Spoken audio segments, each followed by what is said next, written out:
무더운 여름에요. 더워도 참 너무 더워요.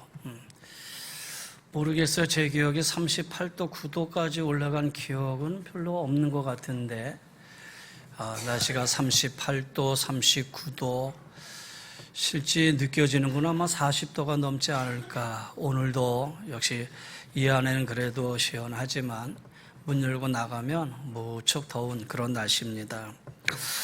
여러분, 근데 이 무더위에 조심할 게 있지요. 뭐냐? 이 더위 먹는 거 조심하셔야 돼요.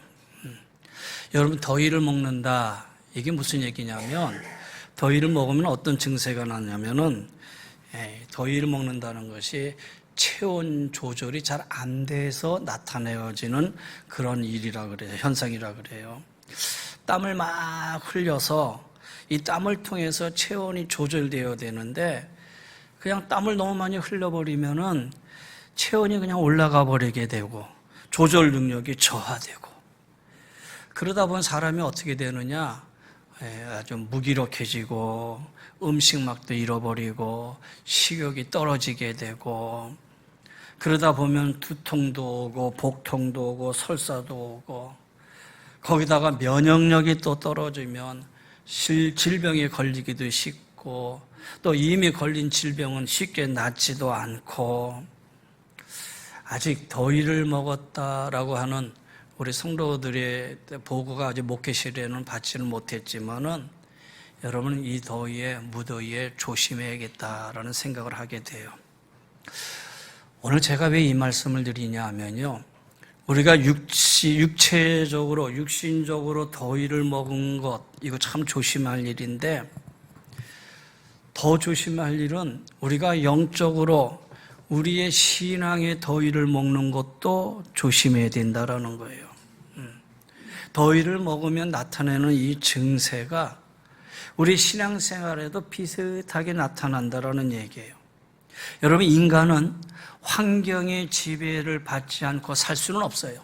다 환경의 지배를 받아요. 육체든 영이든 아니면 정신이든 다 영향을 받는다라는 거예요. 그래서 사탄은 환경을 통해서, 문화의 변화를 통해서 우리를 영적인 삶에서 무너지게 만든다라는 얘기죠. 오늘 읽은 이 본문의 말씀은요, 주로 고난주간이나 아니면 사순절 기간 때에 이 말씀을 많이 읽고 우리가 이 말씀을 한단 말이에요. 그런데 오늘 이 말씀을 통해서 이 베드로의 이 믿음, 이 믿음에 관해서 우리 한번 살펴보려고 그래요. 베드로도 혹 더위 먹지 않았는가? 말씀을 읽으면서 그런 생각이 들었길래 여러분 이 말씀을 한번 살펴보려고 그럽니다. 여러분, 베드로 한번 생각해 보세요. 베드로는 마태복음 4장에 보면은 그가 갈릴리 호수의 어부였는데 예수님이 부르셔요. 내가 너를 이제는 사람 낚는 어부가 되게 하리라. 그때에 베드로가 예수님의 부름에 순종을 해서 이제 예수님의 제자가 돼요. 그리고 이제 14장 정도 오면, 마태복음 14장 정도 오면 거기에 이제 오병이의 이적의 이야기가 있어요. 베세다 들판에서 떡 5개와 보리떡 5개와 물고기 2마리로 5,000명을 먹이고 부스러기를 12강주리를 거둔 그런 기적을 예수님이 행하시죠. 그 후에 예수님은 제자들에게, 야, 내가 조금 이따 갈 테니 너희들은 배를 타고 먼저 건너가라. 그리고 먼저 배를 타고 갈릴리 호수를 건너가게 하셔요. 그리고 정작 예수님 본인은 무리들이 다 흩어진 다음에 산에 올라가셔서 기도하시죠. 이제 육지로부터 배가 멀리 떨어져서 한참 가고 있는데 갑자기 파도가 일어요. 물결이 일어나기 시작을 해요. 막 바람이 불면서 파도가 치기 시작하는데, 그때 시간이 밤 4경이다 라고 얘기했는데 우리 시간으로 말하면 새벽 한 3시부터 5시 사이, 그러니까 해가 동트기 전입니다. 여러분, 가장 어두울 때가 언제냐면은 바로 동트기 직전이 가장 어둡잖아요. 바로 이 가장 어두운 이 시기에, 이 시간에 파도가 일고 바람이 일어 파도가 일고 배가 흔들리고 제자들이 어찌할 바를 모르고 있는 그때에 누군가 멀리서 한 사람이 걸어와요. 걸어오는데 그 걸어오는 이 파도 위를 타고 물 위로 걷어오는 그분을 보고 제자들은 다 놀라서 유령인가 보다. 그렇죠? 유령인가 보다 하고 얼마나 놀랐겠어요. 근데 그때 주님이 하시는 말씀이죠. 내니 안심하라. 두려워하지 말라. 유령이 아니라 예수님이 산에 올라와서 기도하신 후에 이제 제자들을 먼저 간 그 후에 바닷길을 위해 걸어오시는 중이었다라는 거예요. 제자들이 놀랐을 때 내니 두려워하지 말라 이렇게 말씀을 하셔요. 근데 그때에 베드로가 제일 먼저 나서서 이런 말을 해요. 주님, 정말로 주님이시라면 나로 명령하셔서 나에게 말씀하셔서 나로 하여금 물 위로 오라 하세요. 예수님이 그래? 와라 그랬어요. 그랬더니 베드로가 예수님의 말씀에 순종해서 배에서 뛰어내렸는데 어떤 일이 일어나요? 걸어갔다 그랬어요. 베드로가 배에서 내려 물 위로 걸어서, 여러분, 물 위로 걸은 최초의 사람이 됐어요. 물 위로 걸어간, 그것도 바람이 불고 파도가 이는 가운데 주님을 바라보고 물 위로 걸어갔던 베드로. 여러분, 이거 대단하지 않습니까? 얼마나 큰 믿음인지 몰라요. 자, 그리고 이제 마태복음 14장에서 16장으로 내려와요. 16장으로 내려오면은 예수님께서 빌립보 가이사라 지방에 갔을 때에 예수님이 좀 궁금했어요. 그래서 제자들에게 물어요. 야, 사람들이 나를 누구라 그러느냐? 그랬더니 제자들이 뭐라고 얘기냐면, 예수님, 사람들이 예수님을 가리켜 세례 요한이라고도 얘기하고 엘리야라고도 얘기하고 에레미야라고도 얘기하면서 선지자 중에 하나라고 얘기합니다. 그랬더니 예수님이 들으시고, 그래? 그럼 너는 나를 누구라 그러냐? 너희들은, 제자들을 향해서 너희들은 나를 누구라 생각하느냐? 근데 요때도 역시 베드로가 탁 나서서 하는 말이 마태복음 16장 16절, 주는 그리스도시요 살아계신 하나님의 아들이십니다. 베드로의 위대한 신앙 고백이었어요. 주님은 이 베드로의 위대한 신앙 고백을 듣고 난 다음에 베드로를 향해서 이렇게 칭찬을 해요. 야, 베드로야, 내가 참 복이 있다. 그런데 이를 알게 한 것은 네 혈육이 아니라 하늘에 계신 내 아버지다. 내가 내게 말하노니 너의 이 신앙 고백 위에 내가 교회를 세우겠는데 음부의 권세가 이기지 못할 것이야.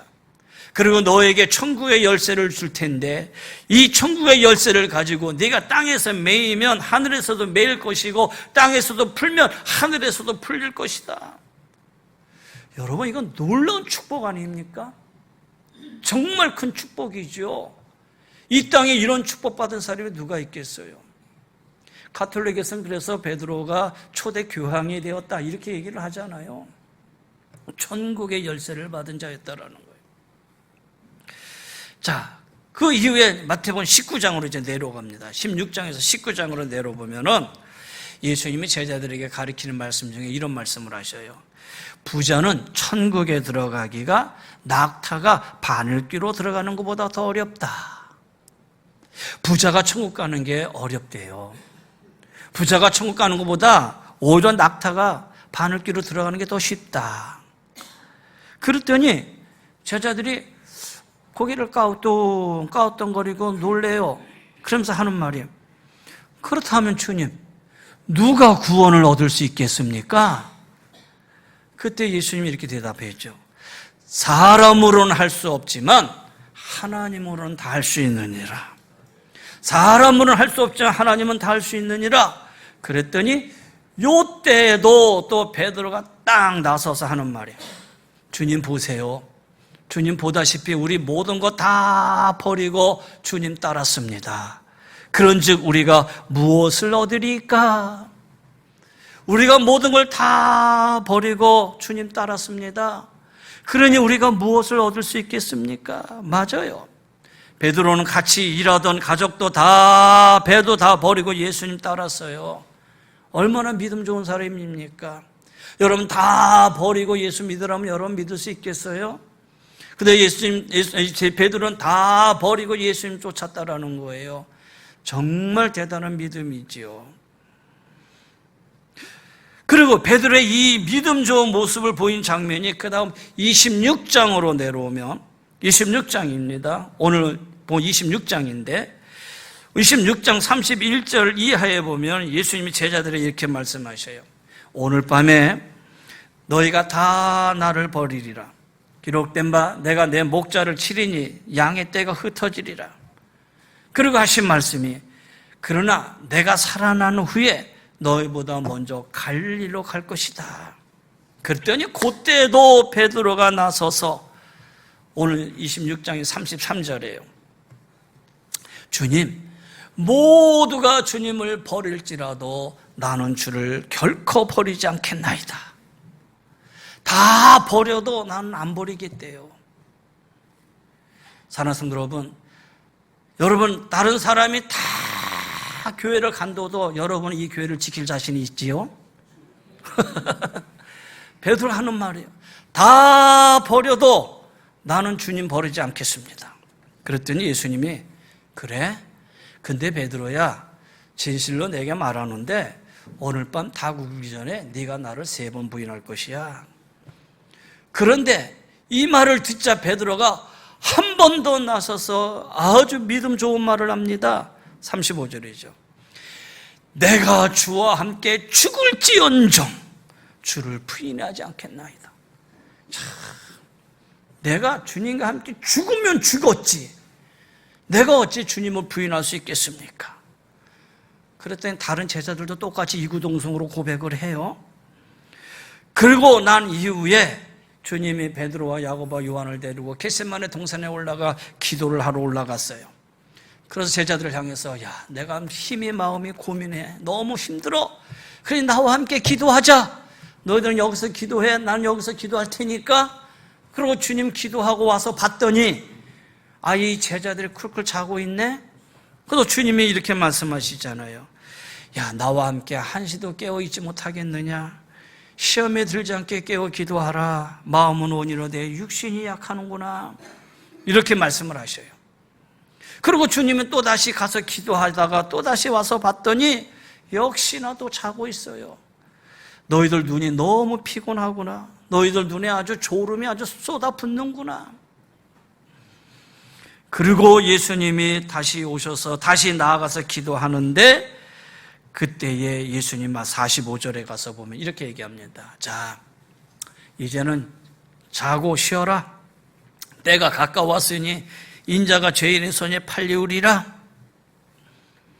그리고 가룟 유다에 팔려서 예수님은 빌라도 법정으로 끌려갑니다. 그때 베드로가요, 예수님 끌려가는 모습을 보고 멀찍이 서가지고 예수님이 빌라도 법정에 가서 무슨 일을 당하나 어떡할까 차마 고백한 일이 있어서 도망가지는 못하겠고 멀찍이 서가지고 예수님 가는 걸 이렇게 봐요. 그랬는데 한 여종이 나와서 얘기합니다. 너도 이 사람도 예수와 같이 있지 않았느냐? 그랬더니 베드로가 나는 네가 무슨 말을 하는지 못하겠노라 그러면서 피해요. 근데 또 다른 여종이 베드로를 보면서 이 사람도 나사렛 예수와 함께 있었도다. 그랬더니 베드로의 반응을 보세요. 72절에 베드로가 맹세하고 부인하여 이르되 나는 그 사람을 알지 못하노라. 아직 다 울리려 멀었는데 한 번 더 부인하고 울려야 되는데 벌써 울리면 안 돼요. 맹세하여 이르되 그 사람 알지 못하노라 그랬어요. 그런데 좀 있다가 옆에 있던 사람이 나와서 베드로에게 너도 같은 당 아니냐? 네 말소리를 들으니까 똑같다. 그랬더니 74절에 반응이 더 거세요. 그가 저주하여 맹세하며 이르되 나는 그 사람을 알지 못하노라 하니 곧 닭이 울더라. 자, 여러분 잘 보세요. 예수님은 또 부름받아서 여기까지 위대한 신앙의 고백, 다 버려도 나는 버리지 않겠다. 나는 주님과 함께 고난을 받을 죽을지언정 버리지 않겠습니다. 이런 베드로. 근데 여기 와서 한순간에 무너져. 한순간에 무너져. 주님으로부터 부름 받고 물 위로 걸었던 믿음, 예수님을 향해서 위대한 신앙 고백을 해서 천국 열쇠를 받았던 베드로, 그래서 예수님으로부터 이런 축복을 받았던 베드로, 그리고 다 버려도 주님 나는 버리지 않겠습니다. 내가 죽을지언정 주님 곁은 결코 떠나지 않겠습니다 라고 했던 이 베드로가 오늘 여기 와서 보니까 한순간에 무너지고 한순간에 불신앙이 돼요. 여러분, 오늘 본문이 이해가 갑니까? 요즘 우리 새벽마다 마태복음을 쭉 공부하고 있는데 여러분, 베드로만 이렇게 뽑아서 보세요. 이 마지막 오늘 이 부분에 가서 이 베드로의 이 믿음을 여러분이 이해할 수 있느냐라는 거예요. 이해할 수 없잖아요. 그러면 베드로도 이렇게 한순간에 무너질 수 있다면, 한순간에 불신앙과 믿음 없음으로 나타날 수 있다면 여러분 어떻습니까? 자신 있으십니까? 끝까지 믿음 지키실 자신이 있으시냐라는 얘기예요. 베드로의 믿음이 그렇다면 우리의 믿음도 얼마든지 무너질 수 있어요. 목사라고요? 장로님이라고? 권사님이라고요? 여러분, 제가 목회하면서 가만히 보면 이 믿음이 계절을 타더라고. 또 삶의 상황을 타더라고요.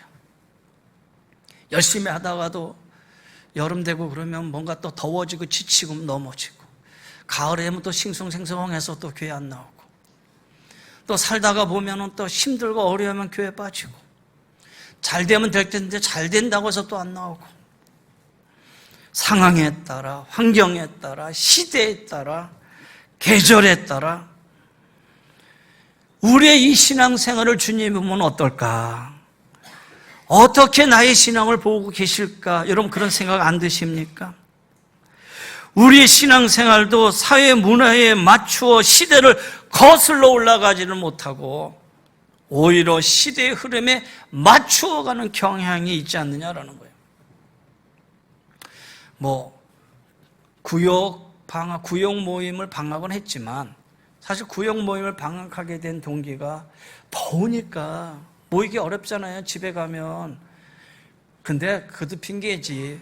요즘 집집마다 에어컨 다 있는데, 그렇잖아요? 예배 드리는데 더워서 부채질하면서 예배 드리겠어요? 다 에어컨 틀고 예배 드리겠지. 집에서 안 모이니까 어디서 모여요? 교회 오잖아요. 교회 와서 2층에서 예배 드리고 다 줘서 예배 드리면 에어컨 틀고 예배 드린다고 뭐란 사람 누가 있어요? 다 시원하게 예배 드릴 수 있지요. 그런데도 시대가 더우니까 그나마 그래도 좀 쉬자. 코로나 이후로 지금까지 쭉 가서 우리 오후 예배 쉬고 있지만, 오후 예배 쉬러 오후 예배, 사실은 오후 예배를 통해서 성도들이 힘듦도 좀 덜해줄 수도 있고, 또 성도들 다른 교제도 나눌 수 있으니까 나름대로 좋다 생각하지만, 한편으로 보면은 이것도 시대에 맞춰가는 모습이 아닌가 생각도 들고, 어느 교회를 봤더니 요 7월 말부터 8월 두셋째 주까지는 주일 예배만 드리고 모든 예배를 다 쉬더라고요. 새벽 예배, 수요 예배, 금요 예배, 모든 예배를 다 쉬고 이 주일 예배만 딱 한 번 드리는 교회도 있더라고요. 옳고 그름의 문제는 아니에요. 틀리다 맞다라는 문제는 아닌 것 같아요. 그런데 그렇다면 우리의 신앙이 이런 상황에서 과연 능력 있는 신앙이 될까? 교회에 무슨 힘이 있고 교회에 무슨 능력이 있고, 어떻게 하면 우리의 신앙이 시대 흐름에 따라 너무 무기력한 모습은 되지 않을까? 그런 마음이 드는 거예요. 야고보서 1장 27절에 보면 하나님 아버지 앞에서 정결하고 더러움이 없는 경건은 곧 고아와 과부를 환난 중에 돌보고 또 자기를 지켜 새 속에 물들지 않는 것이라고 그랬어요. 환경이 어떻든 변화, 이 시대가 어떻든, 여러분 계절이 어떻든, 삶의 상황이 어떻든, 여러분 세속에 물들지 아니하는 이 믿음과 신앙, 하나님이 귀하게 보신다고 그랬어요. 그래서 바울은 로마서 12장에 너희는 이 세대를 본받지 말고 오직 마음을 새롭게 해서 변화를 받아라 그랬어요. 근데 우린 자꾸 이 세대를 본받는 쪽으로 가잖아요. 이 세대를 자꾸 본받는 쪽으로 가요. 근데 여러분 보세요. 차라리 이단이라는 이단을 보면요, 이단들은 이 세대를 안 본받더라고. 이단은 오히려 이 세대를 거슬러 올라가더라고요. 이단들 보세요. 그들은 시대나 환경이나 이런 거 상관없어. 얼마나 그냥 그들 나름대로 그냥 독하게 하는지. 그런데 오늘 우리는 점점 시들어져 가고 허물어져 가고 쇠퇴해져 가고 무기력한 그런 신앙의 모습이 아닌가. 여러분의 신앙생활은 어떻습니까? 힘있는 신앙생활입니까? 아니면 이 무더위에, 이 더위 속에서 여러분도 더위 먹은 신앙이 아니십니까?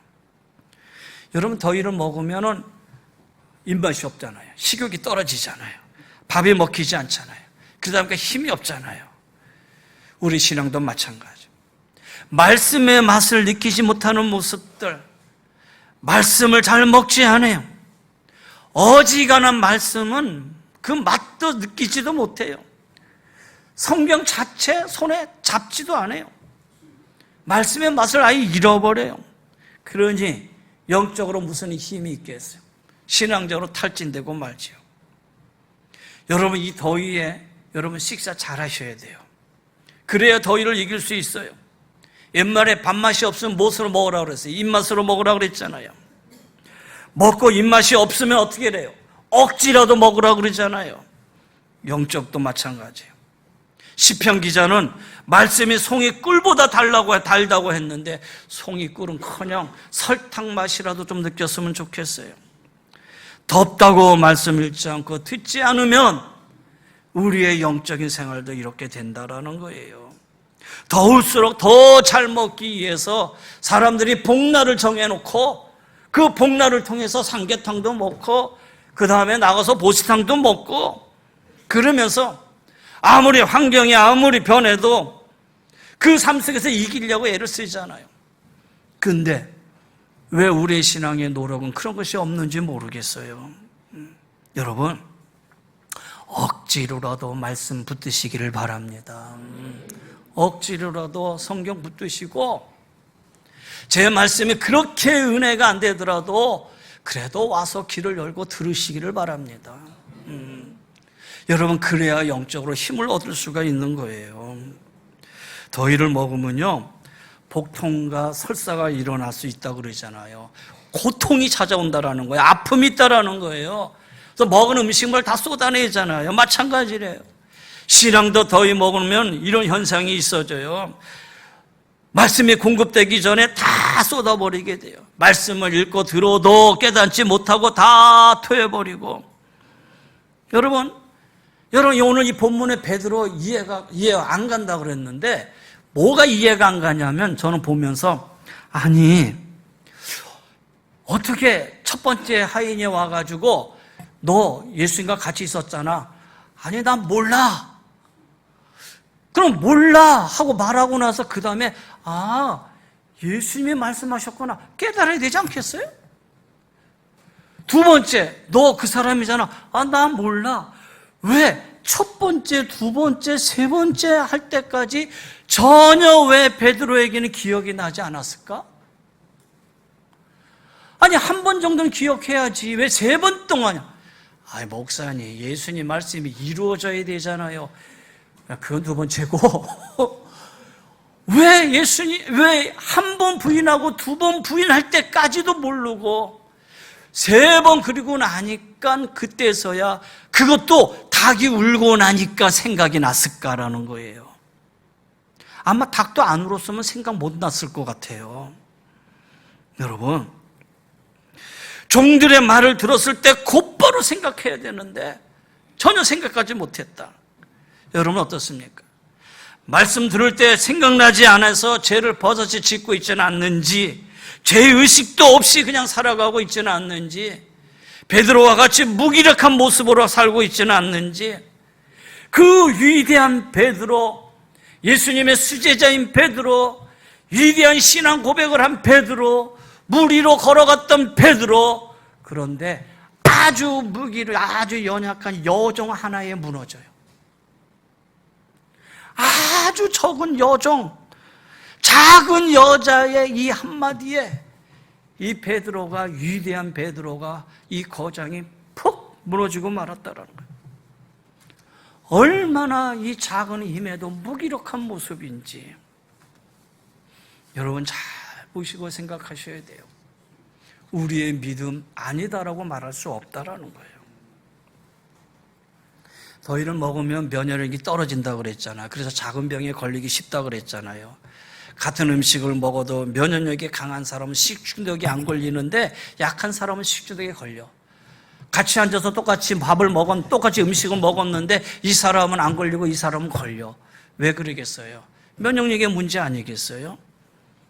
여러분, 더위 먹은 우리의 믿음의 현상도 똑같아요. 작은 일에 왜 시험 드냐라는 거예요. 그냥 넘어가면 되지. 적은 말 한마디에 왜 실족하느냐라는 거예요. 그냥 넘어가면 되지. 똑같은 상황에서 똑같은 말을 들었는데 왜 이 사람은 아무렇게 생각하지 않는데 이 사람은 왜 그 말에 시험 드느냐라는 거예요. 똑같은 상황 속에서 똑같은 일을 했는데 왜 이 사람은 실족하고 왜 이 사람은 실족하지 않느냐라는 거예요. 작은 행동 하나에도 시험당하고 실족하고. 여러분, 육체적으로 면역력이 강하면 감기도 걸리지 않아요. 그러나 약하면 작은 상처가 생기고 고름도 생기잖아요. 약을 먹어도 치료가 되지 않잖아요. 마찬가지로 우리의 영적인 신앙도 그렇다라는 거예요. 사랑하는 성도 여러분, 우리가 작은 일에도 시험에 들 때는 예배와 기도와 봉사의 생활, 신앙생활을 제대로 하지 않고 있기 때문이다라는 거예요. 예배생활, 신앙생활, 믿음생활, 기도생활 제대로 해보세요. 시험 들 이유가 없다라는 거예요. 말씀으로 내가 강해져. 면역력이 강해요. 영적인 면역이 있어서 뭐 이런 말 한마디 별거 나에게 중요한 게 아니에요. 여러분, 그 손양원 목사님이 나중에 쓴 글 중에 그런 말을 했어요. 나는 예수의 중독자가 되겠다. 다른 중독자라 예수의 중독자가 되겠다. 그 말은 다른 건 내게 들어오지 않는다, 그런 얘기잖아요. 사랑하는 성도 여러분, 영적인 믿음의 면역력을 강하게 길러놓으시길 바랍니다. 어지간한 상황이 닥쳐도 시험 들지 않습니다. 우리의 믿음이 빨리 회복될 수 있도록, 바로 이 무기력한 모습에서 새로워질 수 있도록. 마지막으로 베드로전서 1장 7절입니다. 너희 믿음의 확실함은 불로 연단하여도 없어질 금보다 더 귀하여 예수 그리스도께서 나타나실 때 칭찬과 영광과 존귀를 얻게 할 것이다. 말씀을 정리합니다. 사랑하는 성도 여러분, 어떤 환경에서라도 변하지 않는 믿음, 더워도 추워도 바람이 불어도 고요해도 폭풍화가 몰아쳐도 잔잔해도 흔들리지 않고 약하지 않고 시험 들지 않고 넘어지지 않는 든든한 믿음이 되시기를 주의 이름으로 간절히 권면하며 축원합니다.